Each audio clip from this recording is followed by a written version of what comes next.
राजधानी दिल्लीतल्या उच्चभ्रू आणि सुरक्षित समजल्या जाणाऱ्या कैलास व्हील परिसरात घडलेली ही घटना ऐकून कोणाच्याही अंगावर काटा येईल.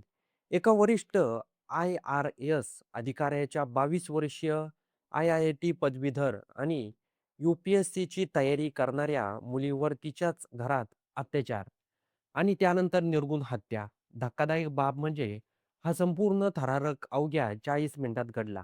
आणि आरोपी कोण निघाला माहिती आहे का? तर तोच ज्याला काही आठवड्यापूर्वी याच घरातून कामावरून काढून टाकण्यात आलं होतं. चला तर मग जाणून घेऊया नेमकं त्या सकाळी काय घडलं. आरोपीने कशी आखली रक्तरंजित योजना आणि पोलिसांनी अवघ्या 12 तासात त्याला कसं गजाआड केलं. दिल्लीतील अग्नेय भागात असलेल्या कैलास वेल या उच्चभू परिसरात बुधवारी पहाटे ही थरारक घटना घडली.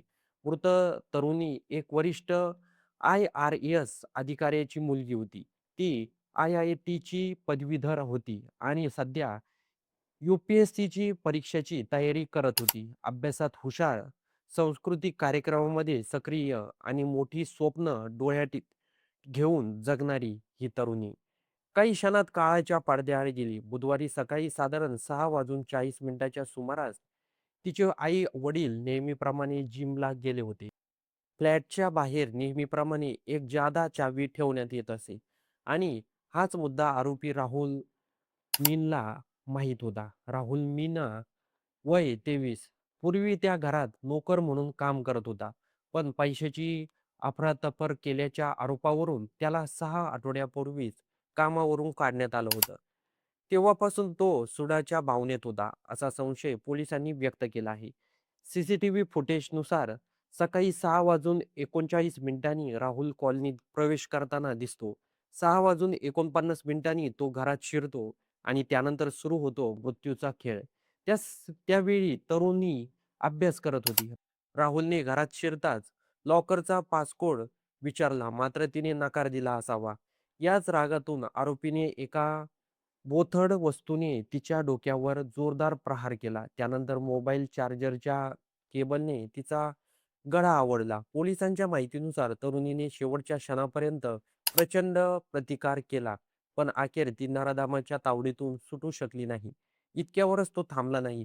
तिच्यावर अत्याचार केल्याचाही गंभीर आरोप आहे. यानंतर आरोपीने घरातील कपाट आणि तिजोरी उचकून रोख रक्कम आणि मौल्यवान वस्तू चोरल्या. तक्रारीच्या म्हणण्यानुसार घरातून जवळपास 2 लाखाची रोख रक्कम चोरीला गेली. यानंतर आरोपीने स्वतःचे कपडेही बदलले. पोलिसांनी सांगितलं की तो आत येताना पिवळा शर्ट आणि काळी पॅन्ट घालून आला होता.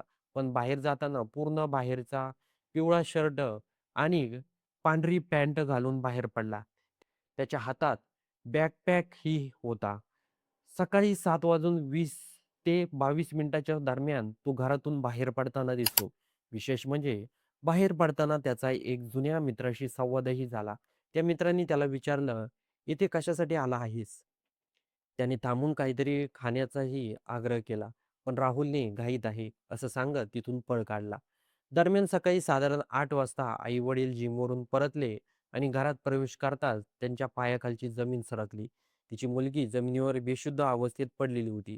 तिला तातडीनं फोर्टिस रुग्णालयात नेण्यात आलं. मात्र डॉक्टरांनी दाखल करण्यापूर्वीच मृत घोषित केलं. घटना उघड होताच दिल्ली पोलिसांनी तपासाची चक्र वेगाने फिरवली. सीसीटीव्ही फुटेजचे तांत्रिक तपास आणि आरोपीच्या हालचालीचा माग काढत अवघ्या 22 तासात द्वारका परिसरातील एका हॉटेलमध्ये राहुल मीनाला अटक करण्यात आली. मात्र या आरोपीचा गुन्हेगारी चेहरा येथे संपत नाही.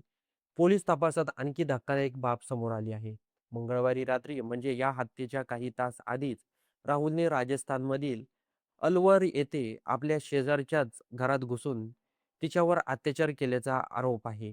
रात्री साधारण 10:30ला तो तिच्या घरात शिरला. तिला धक्काबुक्की केली, मारहाण केली, तिचं तोंड दाबलं, गळा आवळला, जमिनीवर फेकलं आणि तिच्यावर अत्याचार केला. इतकंच नाही, तिच्या शरीरावर अनेक ठिकाणी चावे घेतल्याचाही आरोप आहे.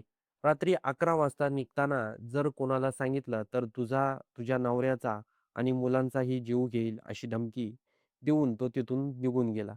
पीडितेच्या तक्रारीनुसार अलवर पोलिसांनी एफ-आय-आर दाखल केला आहे. आता दिल्ली पोलीस आणि राजस्थान पोलीस या दोन्ही प्रकरणाचा कसा तपास करतात. एकीकडं सुरक्षित समजल्या जाणाऱ्या पॉश परिसरात अशा घटना घडत आहे. दुसरीकडं घरातील दिनक्रम, चावी कुठे ठेवतात, कोण कधी बाहेर जातं याची माहिती असलेली व्यक्ती असा घात करतो. ही बाब अत्यंत धक्कादायक आहे. एक हुशार, गुणी आणि मोठी स्वप्न बाळगणाऱ्या मुलीचा जीव गेला. एक कुटुंबाचं सर्वस्व हिरावलं आणि समाजासमोर पुन्हा एकदा सुरक्षेचा गंभीर प्रश्न उभा राहिला. या प्रकरणात आरोपीला कठोरात कठोर शिक्षा व्हावी अशी मागणी आता सर्व स्तरातून केली जात आहे. तर या घटनेबद्दल आपलं काही मत असेल तर ते कमेंट बॉक्समध्ये नक्की नोंदवा.